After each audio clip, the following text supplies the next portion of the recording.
I'm Connie Katelaris. I'm a consultant physician in immunology and allergy, and I'm a clinician and clinical researcher.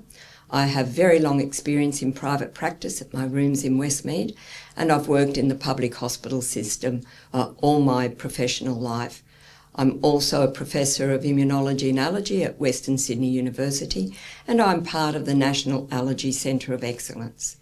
It's said that the incidence rate of anaphylaxis is about 1 in 25% lifetime prevalence globally.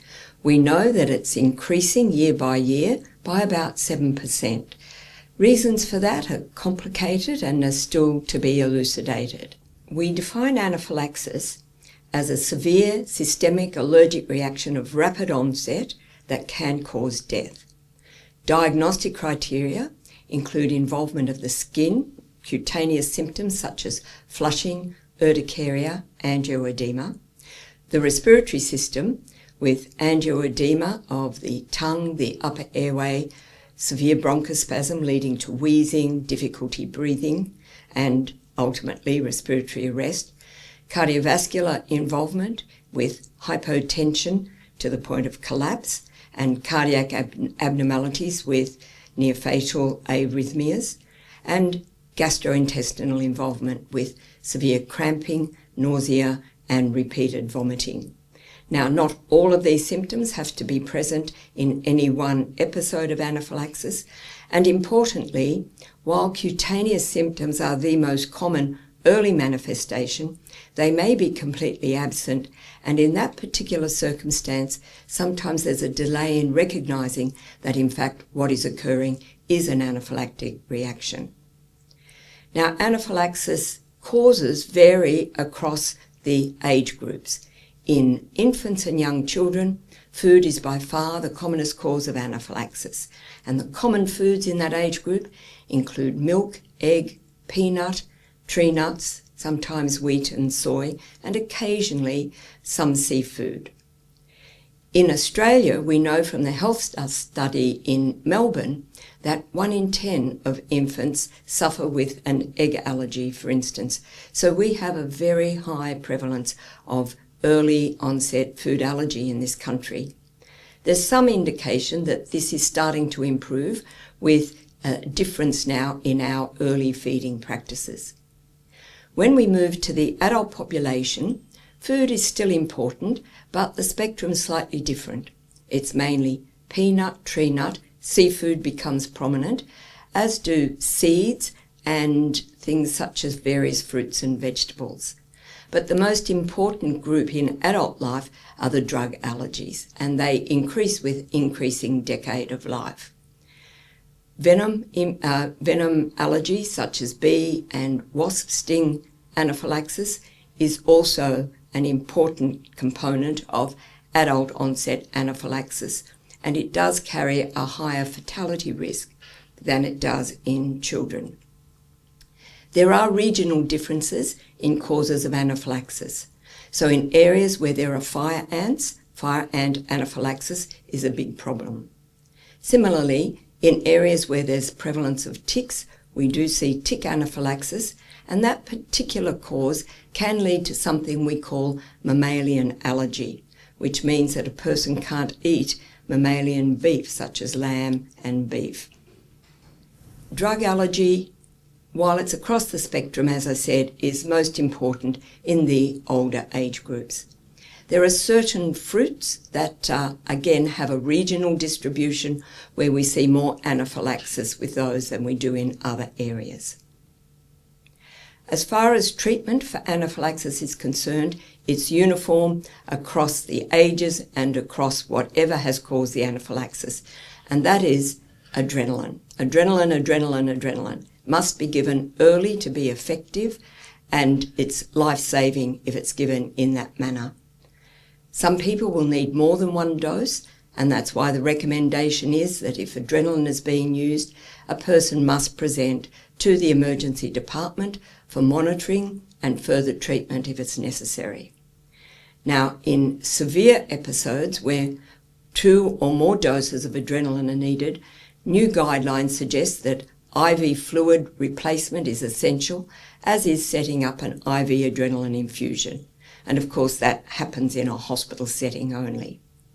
The other thing that new guidelines are demonstrating is playing down the importance of the ubiquitous antihistamine and steroids that have been so commonly given.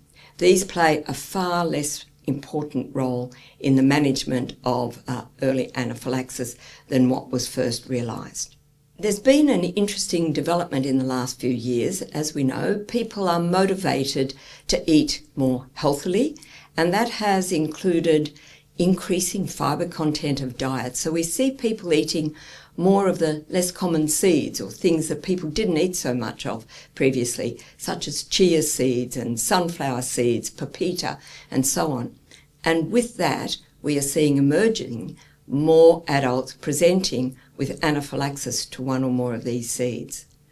We've also seen, with the influx of more multicultural foods in our society, people eating cheeses made from sheep's milk and goat's cheese, and again we've seen cases of individuals reacting to these specific milks, whereas before it was always cow's milk. Certain fruits, particularly tropical fruits, again have become more easily accessible and available, and we've seen a growing number of people expressing allergy. So it follows the general trend that if a food becomes something more common in a society, it will cause anaphylaxis just like some of the more common foods in a small group of patients. As you can imagine, with such a life-threatening condition as anaphylaxis, research in this area is very active. Firstly, in the area of food allergy anaphylaxis, a lot of the research is directed to immunotherapy, especially in children. So this is the development of oral immunotherapy protocols, trying to refine them so they're as safe as possible and as successful as possible. Now, people undergoing oral immunotherapy are prone to having reactions, and to make it safe, there have been studies using omalizumab, monoclonal antibody, in combination with oral immunotherapy to increase its safety and allow people to finish a course of immunotherapy. Other novel forms of immunotherapy include a patch, the so-called peanut patch, and we hope that that's not too long in coming to market, where an individual will wear this patch day by day, increasing their threshold before they're likely to react. So immunotherapy in general is a very active area of research. Another area has been in refining the way we manage anaphylaxis in the ED and ICU. So the understanding that IV adrenaline infusions should be used in patients with severe anaphylaxis needing 2 or more intramuscular doses of adrenaline has been a step up in our understanding of how to manage, along with IV fluid boluses.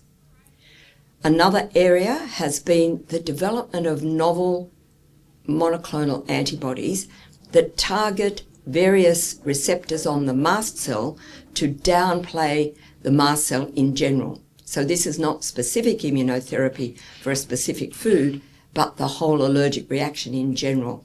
And these are in early to middle phase clinical trials, but they do hold a very interesting promise of being able to have a dose of this and then being protected for a period of time.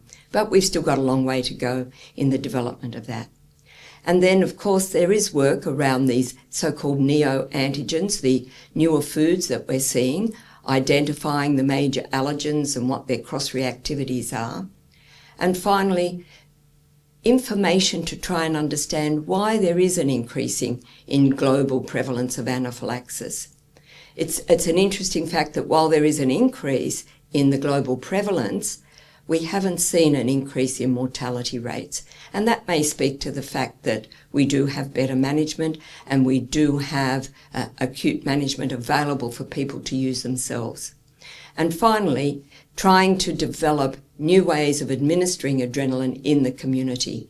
So the development of non-injectable adrenaline devices, such as a nasal spray and so on, this is going to be more acceptable to many people, which means that they're more likely to comply with the instruction to have it with them at all times, so it can be used promptly with the recognition of an anaphylaxis.